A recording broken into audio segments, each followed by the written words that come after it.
So I want to end this week with two short segments or little tastes, looking in particular at what comes of two aspects of world making and space making that we've been talking about this week. The first is foreshortening.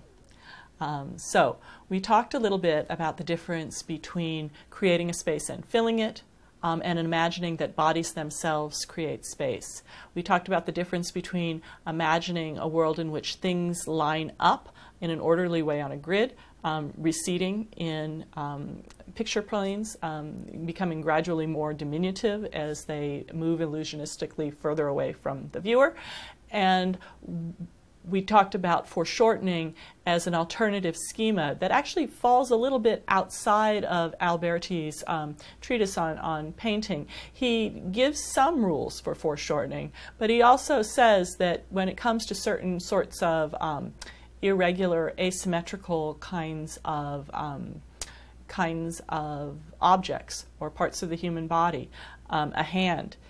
is my hand there? A hand extending out into space, you're really going to have to fudge a little. And a fun thing to do is to look through the history of art and examples of fudging happening around foreshortening. There's a great Leonardo da Vinci painting in that regard. I'll give you just one hint. But we're not going to look at Leonardo today. We're instead going to look at sort of the last great classical master of foreshortening, and that's Giambattista Tiepolo, who was a Venetian painter that worked in the 18th century and worked largely, almost always on commission, and oftentimes doing large-scale decorative works in the medium of fresco that were made to be part of ornate either official or very luxurious domestic interiors. So Tiepolo thought of foreshortening as one in a repertoire of techniques to enliven interior architectural space by creating illusions, and oftentimes illusions in which, in fact, the ceiling sort of busted open to reveal the sky. So we're looking at a study for a ceiling with a personification of counsel or a personification of justice from, we think, a little bit before 1762. This is a sketch, so it's not fully realized, but Tiepolo was also famous for working in a looser style, and part of working in that looser style had to do with the atmospherics of imagining one was painting the world of the heavens, the world that loomed over your head as you stood on the ground.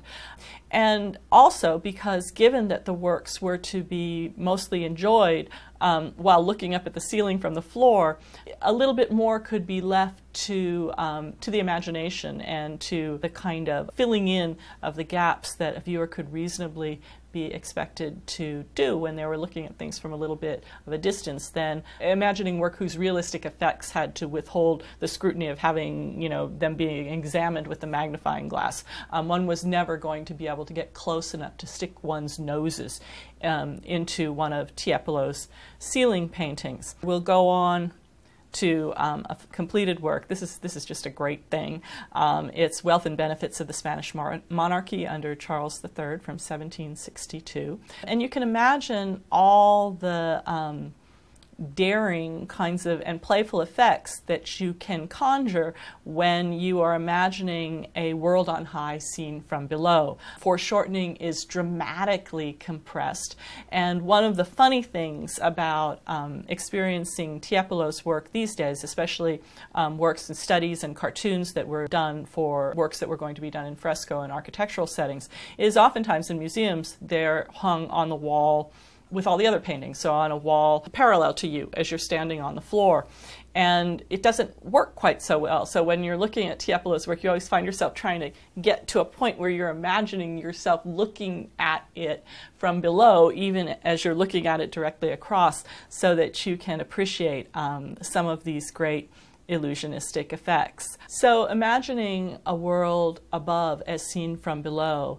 presents a lot of possibilities for showing off to the illusionistic painter who can mobilize these radical effects of foreshortening in creating their works. But it has other implications in other media, particularly photography, for example,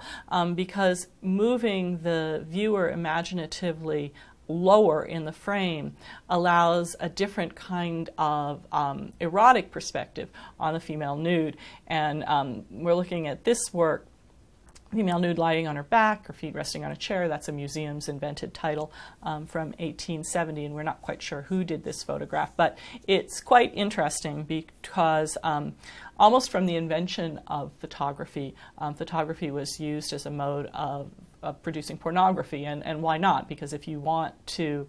have an imaginative, erotic life, what better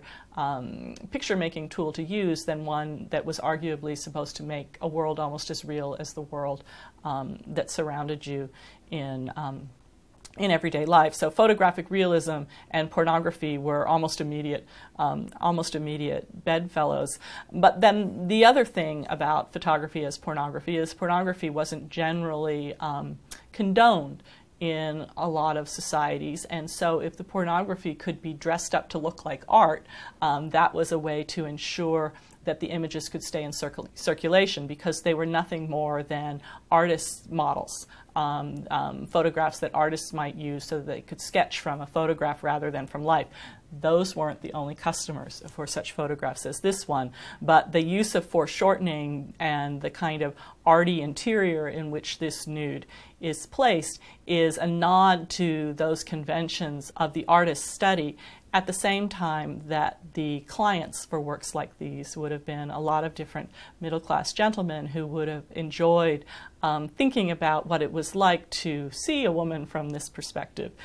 in the nude through the photographic medium. So we've talked a little bit about the experience of looking at the world on high from below. But photography connects us to the other fantasy that was going to become a reality as technology caught up increasingly with human imagination. Almost immediately after photography was invented, the idea was floated, wouldn't it be great to hoist a camera up into the air so that people could look down on the world below without having to actually be up in the air themselves. So a camera hoisted aloft by a hot air balloon was a way for the earthboundness of the human body and the earthboundness of the human eye to be almost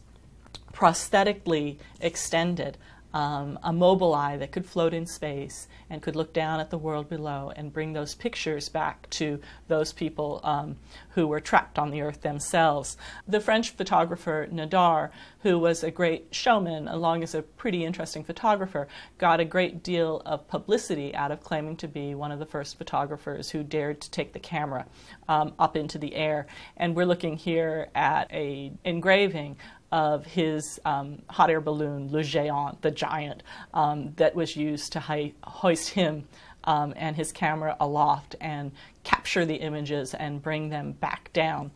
to the people on the ground. And in this stereoscopic image of the sort of same thing, of a hot air balloon about to be hoisted aloft, equipped with a camera, you get a sense of kind of Tiepolo in reverse in a way, the kind of funniness of an eye that is able to look down on the people below and experience them as foreshortened, and especially stereoscopically, because this double image would have been viewed through a viewing device, kind of like a ViewMaster, for those of you who can remember those things, that would have turned these two side-by-side images into one single illusionistically three-dimensional image. So all that kind of loveliness of the world seen on high from below reversed, so that you could imaginatively be the one on high looking at the foreshortened world down below through stereoscopic photography. And that wonderment of a mobile eye, of the ability to exceed the bounds of the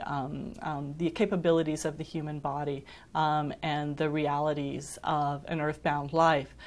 has informed a lot of fantastical filmmaking and animation. And I think one of the most lovely examples of it is the film Up by Pete Docter, a CalArts alum, I have to say, and we're very proud of him, who in this particular film conjoined that fantasy of defeating the realities of one's earthbound life with a kind of generational tale that layered in defeating the realities of growing old. As well, and there's a marvelous juxtaposition between the characters and the house and the balloon being swept up into the air, looking at the Up film title almost in a Tiepolo-like way, and those marvelous moments where you experience also in this film the extreme frustration of the main character's earthbound existence, and I think particularly of those great kind of above, looking from above to below scenes where his house that he'd courted and married his wife in and grown old together with her and was now left alone after her death is squashed between these skyscrapers about to be built around him and big bulldozers and all of those shifts in scale. All of those shifts in scale are a part of a history of foreshortening, a history of fantasies, of being able to be a mobile eye rather than a fixed earthbound eye, the eye of single point perspective, and an eye that is able to help human beings transcend and imaginatively extend the reach of their bodies. We ended the introductory lecture with an image of Google Earth, with this notion of God's eye being something that is within the reach of many, given current technology. I'm not sure that it really is a spiritual eye that we're talking about, but it is that part of human beings that constantly dream of trying to transcend their own limitations, and especially the limitations of gravity that have informed a lot of the thinking about techniques of pictorial illusion.